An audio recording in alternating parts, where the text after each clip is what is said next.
Sri Aurobindo apparently taught that the meditation, or the evolution of meditation, or the evolution of beings, the evolution of conscious beings who are in meditation or meditating, meditation practitioners, is to bring the center, bring the locus, bring the focus, the locus of control from out in front of the forehead, kind of below the, out in front of the forebrow, like cerebral cortex, back up the skull, back to the jewel, the crown jewel, the jewel at the top of the head, Sahasrara is the chakra. So I've been thinking about that. My therapist brought that up. I've been seeing this therapist for, I guess about 6 months, maybe a little bit longer, more like 9 months, but pretty regularly lately in the past 4 months or so. And, after 12 years of psychotherapy with a psychiatrist, where I kind of educated the guy on what, 12 steps are, what Buddhism is, what yoga is, etc., and so forth. This therapist is really knowledgeable. He's always pulling out some mantra or some teaching or some relationship he has with somebody who wrote a book that's just exactly right for what it is that I'm trying to figure out, and so forth. One of those books was, "You can't get what got you here won't get you there." If you want to check that out, I'll put a link up for that one. So, he said to bring this forward. He doesn't try to just solve my problem with your basic psychology stuff, which obviously I'm pretty well versed in. So that's interesting that he brought up this Sri Aurobindo, because I write about integrated yoga. I've got some material I'm going to be putting out soon on that. And, Sri Aurobindo is the first teacher that I know of to really put forth what he called integral yoga in his book, The Synthesis of Yoga. So I've got a lot of his materials, and in fact, his ashram in Aurobindo has been dead for, 50 years or something. Check me on that. I'm not sure how long, but he's been dead a long time. And the ashram sent me a stack of books from India. The guy really wanted me to have this material. It's pretty awesome. Like, I want to go to India and just go hang out at this ashram. So bringing the consciousness from the front, like where we're really bearing down and kind of trying to analytically, intellectually solve the problem, to bringing awareness back, almost like up above, maybe back a little bit, which is interesting. If you go to YouTube and type in Mantak Chia, that's Mantak Chia, and on the microcosmic orbit meditation, he talks about that, bringing that energy in from the North Star, kind of having it as a North Star meditation coming in through the back and the top of the crown, like that. So trying to shift the focus, you guys, trying to change the vibration. Let me just say, I had a hard year. It was a rough year. It was the roughest year. And, people who followed on Facebook, and I might have written a couple of blogs on it, but didn't really go too much on the 12stepbuddhist.com. But I've got a lot of new material going up there now, and I redid the site. Should be faster and more and mobile responsive. But anyways, mostly I did this on Facebook, So the long and the short of it is, moved to San Diego, thinking about just transferring all my 12-step Buddhist work here, because they were so nice to me when I came here a couple times. And a lot of people showed up, and I thought, wow, it's amazing. There's a built-in group down there, and there's a lot of stuff for me to do, and I have practitioner friends. None of that worked out. There was almost no response to anything down here. So I just kind of got into yoga, and I met a nice young lady there, and hadn't quite finished my relationship in Portland with my 17-year partner. And she came down, and the whole thing exploded, and it got really messy, and I couldn't let go of the old one, couldn't let go of the new one. Really, attachment, man. Talk about a deep practice. I mean, I was ready to jump off a bridge, and it was excruciating. I mean, the worst ever. So I mean, I celebrated 18 years clean and sober on December 4th, 2015 here, if you're listening to this in the future. And wow, I mean, I left San Diego 3 times. I was basically super traumatized by a lot of activities that were very challenging for my sensitive and delicate psyche. So, man, I just decided to come back and really root down in my practice and really approach this love thing with a new attitude and a new commitment. I came back, and it's pretty revolutionary what happened, because when I got back here, I was living in a ghetto apartment. It was really bad. Like, I was not comfortable walking the dogs. Prostitutes, condoms, gangsters out there. Every time just coming in to park the car was a nightmare. And working, I mean, I took a job at Home fucking Depot, man. Like, it was gross. What a drag that was. I mean, so hard. That was so hard. Showing up wearing the orange smock and listening to their bullshit and trying to be like, oh my God, I'm here to be of service to the customer. But that was just such a corporate kind of, just a vulgar experience, And I started really digging into my practice, and really focusing on changing the vibration, on changing my orientation, on applying my practice, on really creating something, removing the obstacles and creating something out of this mess, just trying to dig deep and find some value within myself and find the love and compassion. Man, I did this practice at dawn. I started doing it with my wife a little bit. Oh yeah, got married September 3rd. That's what I mean by commitment. So, man, things changed. Everything changed. I got a job at Mind Movies. I'm a life coach, or ultimate success masterclass coach, customer success person for this software package that's a 12-week course in the law of attraction. So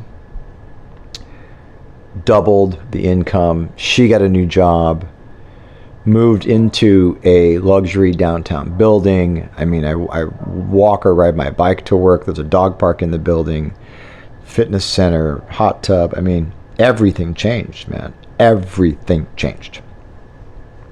Just from bringing the focus into, this is a new base, a new vibration. So it's real synchronistic how it all worked out. Working with a therapist ongoing and doing my spiritual practice. And I had almost 6 months off of the heated yoga through complicated situations. And I've been back at that now for several months, doing, 4 to 6 classes a week, and just working, currently listening to a live webcast from my teacher from Tenerife, Spain, in the Canary Islands. And, it's just profound how much shift, how much change has occurred. So, I mean, it's just from one extreme to this new thing called abundance, this new thing called abundant energy. So I got really excited about it, and I have an article I'm going to put out, Buddhism and the Secret. It's going to talk, kind of more analytically, intellectually about the corollaries, similarities, and differences between, law of attraction stuff and Buddhism, and what that means for people in recovery. I'm probably going to put that out on the Huffington Post, and I'll republish it over on the 12stepbuddhist.com. So, I mean, just in general, what we're talking about doing is, so let me just say it like this. I was having dinner for the Christmas party with my boss, one of my bosses, Natalie, who's the sort of the speaker for the company, and she does all her webinars and a lot of great stuff. And she looked over at me. They're all sitting there drinking super expensive wine, and we're at this really fancy place up the street here downtown. And she says something. She goes, Darren, she's Australian. You're the least. What did she say? She goes, all the Buddhists. Oh, she goes, you're the least attached Buddhist I've ever met. I said, well, I know what you mean. I mean, the whole point of Buddhism is not to be attached. People are attached to Buddhism. There's a lot of tight-ass Buddhists out there, and I'm not the only one, not the only one to say so. So saying it from outside the realm of Buddhism, you can, people's impression are, there can be some very difficult to deal with, very, very fundamentalist, views out there. So I said, my teacher teaches to be open and integrate. So that's what I try to do. And that's what I try to do in the Ultimate Success Masterclass, coaching that I do. And I don't talk Buddhism at all. I just talk about being open and upgrading the vibration. So, this whole idea is, starting from the base. And the base is empty. Start there. Nothing is real. Nothing is substantial. This can be dealt with in an intellectual way, but cannot be realized intellectually. This is an experiential. This is a connection with, an understanding of, a relaxing to, an awareness of the fundamental emptiness of all phenomena. If we just kind of get that for a second, there are ways of getting there, ways of achieving that awareness, or bringing ourselves, integrating ourselves, aligning ourselves in that awareness. That if we start from that, like in the Vajrayana, in the Tibetan systems of Tantra, which I wrote about some in the 12-step Buddhist, but not too much because I'm not a Vajrayana teacher. But I'm a practitioner, and I've studied it a lot, and I practice it a lot. And in that system, if you read some of the tantras, it's like empty space, and from the empty space, the seed syllable appears, and then from that syllable, there are details about it, and there are colors, and there's a sound, and there's everything manifests from that. So I guess I come at the law of attraction this way, like upgrade your vibration. Start with just relaxing and just meditating into that open, spacious awareness. Just relax, and from that point, cultivate this new vibration of loving kindness, of generosity, of compassion for others. And this is the bodhicitta. This is the aspiration to develop bodhicitta, or compassion, that we have talked about on the bodhisattva path. So start there. It's just interesting. I've been doing this for so many years, and I've studied it for so long, and I've studied the law of attraction stuff since in the 80s. I mean, it was called mental equivalent from Emmett Fox, and there are some people who were writing about it in the late 1800s, and on. There's stuff that goes way back. So this secret's all super derivative, but hey, thanks to my publisher, Beyond Words, for putting it out and making a lot of money so they could support people like me. That's fantastic. But what is it really, and how does it really work? I always thought it was a bunch of baloney. I really never believed any of this was any good. And now, I'm a complete, I don't want to say true believer. I'm just looking at the evidence. I'm just looking at what's in front of me. Like, this is what is happening. It happens. It works. It works if you work it. So, yeah, I'm still Buddhist, if you want to use labels. I'm still sober. I don't know if I'm super into 12-step. I haven't been to too many meetings lately. I went to one the other night. I drove a half an hour to Encinitas to get up to the 6-step house. I like a clubhouse. I like the smell of coffee. I like the addicts. I like listening to people mull over their situation and try to work a program. I like being helpful. I try to bring this abundant joy that I've been experiencing into the meeting. And it's fantastic, and I want to go just so I can help people and be present and so forth. But man, I'll tell you what, when I'm dying, I don't get a lot. I did a lot of Al-Anon, for my codependent nature. I felt that was very powerful work for me, and I want to get back to that as well. But I'll talk about those things ongoing as we go, as we proceed. I do apologize. I'm not very good at making many podcasts, but I do have the setup, and I do pay for the podcast to go out.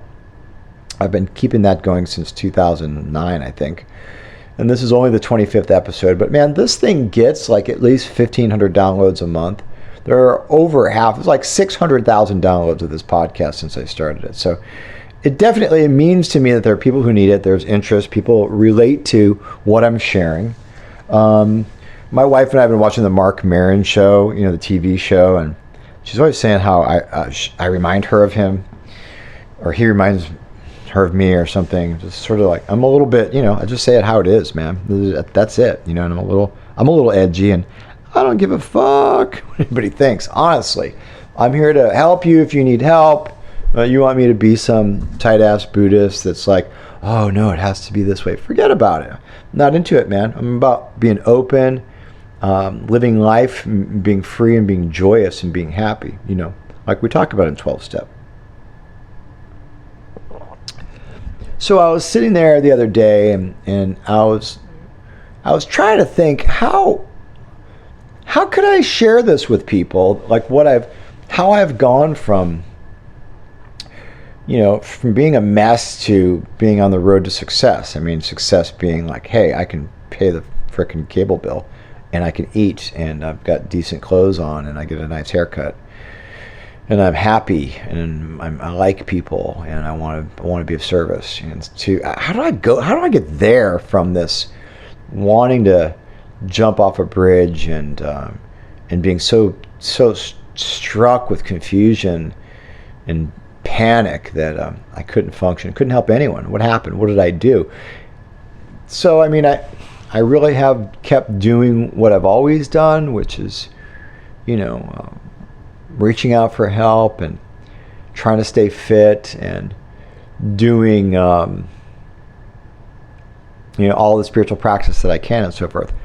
But I wrote it all down and I put it out. I found a cool website format where I can actually write books on this thing, and I've got a bunch of them in the queue, and I've got a book I had been working on for a while that I'm going to put out through this system and so forth. But I got a little program. It's a free email course, so that means you get an email once a day, and this one goes for 10 days. So it's called Get Abundant Energy. And if you go to the 12stepbuddhist.com, if it works correctly on the page, there should be a button that says free e-course on the menu. And if the drop down, for some reason it's kind of weird in my version of Chrome, but not weird in the other version of Chrome. It works perfectly in Firefox. If you have any trouble with the link, I'm just going to give you the link. It's the 12stepbuddhist.com/get-abundant-energy-in-10 days. Get abundant energy in 10 days. And sign up for it. And you'll get 10 lessons. Each one is based on my own experience and things that work for me. And, my personal research and action steps, different activities that will increase energy, increase vitality, increase sexual energy, better sleep, mental clarity, upgraded metabolism. Just you burn through your calories faster. You can feel your whole machine is more efficient. So sign up for that and share it with some friends. I'm really proud of it. It's a lot of work and a lot of pain that I went through to get to the point where I could find a solution. And I mean, I'm not really reinventing the wheel here. I'm just kind of putting it together in a program for people to do. I mean, this is a program that I do. I mean, this is a kind of a light version of what I do, but I don't expect people to go take 2 yoga classes, then go to the gym, and then go bouldering for 2 hours, and blah blah. I mean, honestly, I'm kind of I overcompensate, but this is a very simple, very easy access beginner course, and you can do it at your own pace. Like, it's a 10-day course, but you could save the emails and do them later. I am going to turn those emails and that email course into a book and so forth. There are audio meditations on there. There's a Facebook mastermind group you can join if you're wanting to kind of do it on an ongoing basis. But it's free, and it's at the 12stepbuddhist.com. And I've also got a link at darrenlittlejohn.com, which is more my general kind of writing and professional all-around site. But the 12-Step Buddhist is, hey, by the way, my agent emailed me the other day, and she goes, yeah, this is a very strong backlist book. The book is still in print since 2009. Most books don't stay in print past 500 copies. Most people don't make back their advance. But because of you guys and your interest in this topic, it's been in print, and it stays in print, continues to be. Perfect Practice is out there too. The Power of Vow is also out there. I self-published those, and I'm putting out more materials. So I'm really on fire with new stuff, and all coming back to the main points, the main pain points, and the main solutions, but just kind of looking at it in different ways. So you can also, if you want to do one-on-one sessions, I'm not sure I have it fully set up yet, but I'm working on it. At the 12stepbuddhist.com, in the upper right corner, is it there? Yeah, under coaching. I did make that page. Yeah, under coaching, we could do Skype sessions. I'll help you with whatever you want, addiction related or otherwise, meditation, visualization, career path. I mean, I'm into all that stuff. I like to help people. So holler at me. Thank you so much for listening to this podcast all the time. All the great, people contacting me, telling me how the 12-Step Buddhist really helped them and changed their life. And just had an email yesterday. I'm 13 years sober. Really, even at 13 years sober, your book changed my life. So I'm happy and grateful. Hands together, you guys. Palms together. Bowing in deep respect. We'll talk again soon. More podcasts. I got to get this going regularly. That's my commitment. So until then, you guys, namaste.